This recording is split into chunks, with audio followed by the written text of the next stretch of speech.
집값 왜 오를까요? 왜 올랐는지 알아야 언제까지 오르고 언제 그게 멈추고 언제 또 떨어질지 알 수 있습니다. 지금 모르면 평생 후회할 수 있습니다. 왜냐면 우리는 집에서 부동산에서 평생 살아가기 때문에 전세든 월세든 계속 살 수밖에 없습니다. 월세는 내야 되잖아요.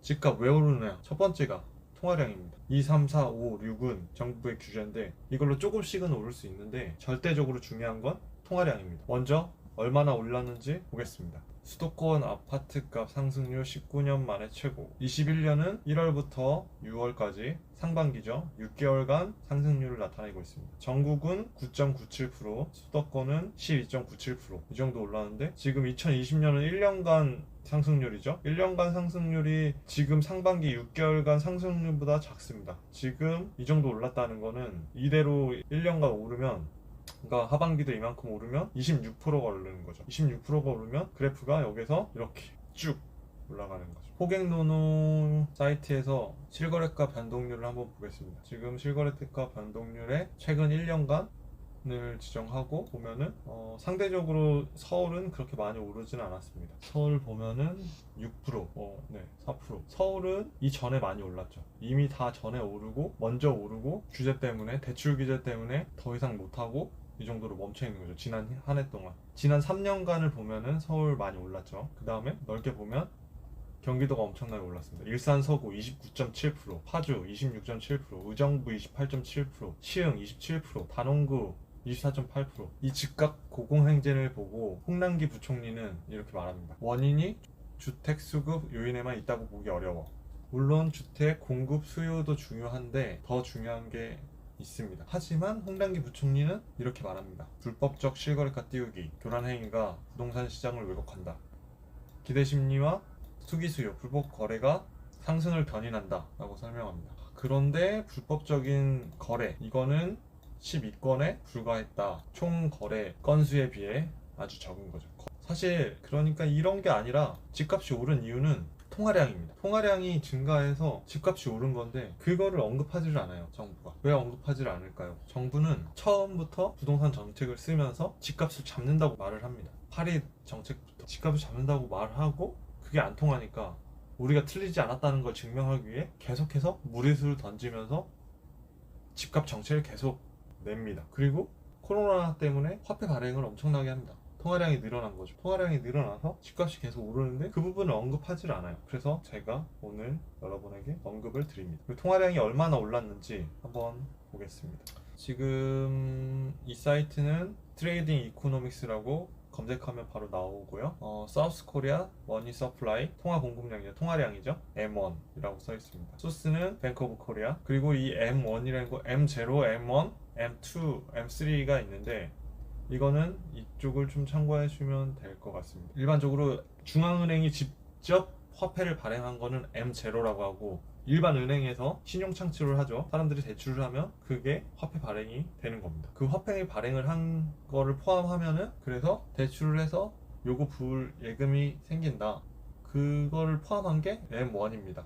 M0는 현금 통화, 여기 이 표에서는 현금 통화가 M0라고 할 수 있죠. 그 다음에 이 M2는 또 이걸 더해서 이것까지 포함한 건데 이걸 좀 보면은 뭐 MMF, 2년 미만의 정기 예적금 이런 거를 포함합니다. 보통 우리가 통화량을 따져서 자산 가격이 상승한다고 볼 때 체크를 할 때 M1이나 M2를 봅니다. 오늘 일단은 이 수시 입출식 저축성 예금과 요구부을 예금, 입출금 통장이라고 할 수 있죠.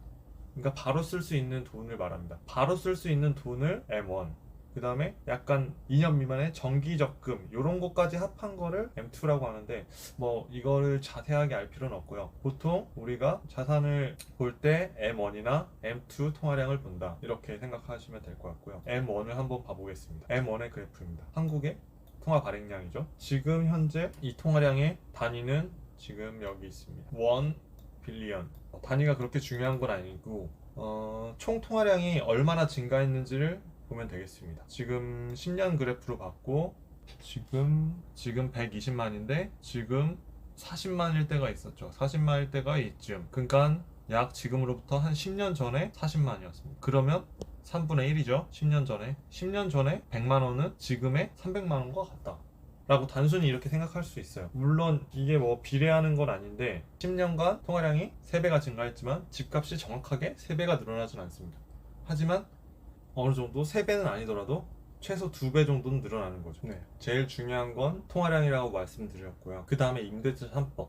임대차 3법의 문제는 뭐냐? 임대차 3법은 2+2 계약갱신 청구권, 전월세 상한제, 전월세 신고제죠. 이 2+2 갱신을 할 때 전세값이 엄청 올랐는데 5%밖에 못 올리는 거죠. 그러면 집주인의 선택은 뭐냐? 5% 올려주던가, 아니면 자기가 실거주 하러 들어가던가, 아니면 자기가 들어간다고 해놓고 공실로 놔두는 방법이 또 있습니다. 물론 들어간다고 해놓고 안 들어가면 안 되지만, 들어간다 해놓고 한 6개월 뒤에 들어갈 수도 있겠죠. 자기 계약기간이, 자기도 전세를 살고 있는데 계약기간이 안 맞아서, 그렇게 되면 공실로 놔두는 겁니다. 왜냐면 2년 더 살게 해주면, 그것도 싼 값에 막 전세값이 20% 30% 올랐는데 싸게 내놓으면 자기는 손해니까.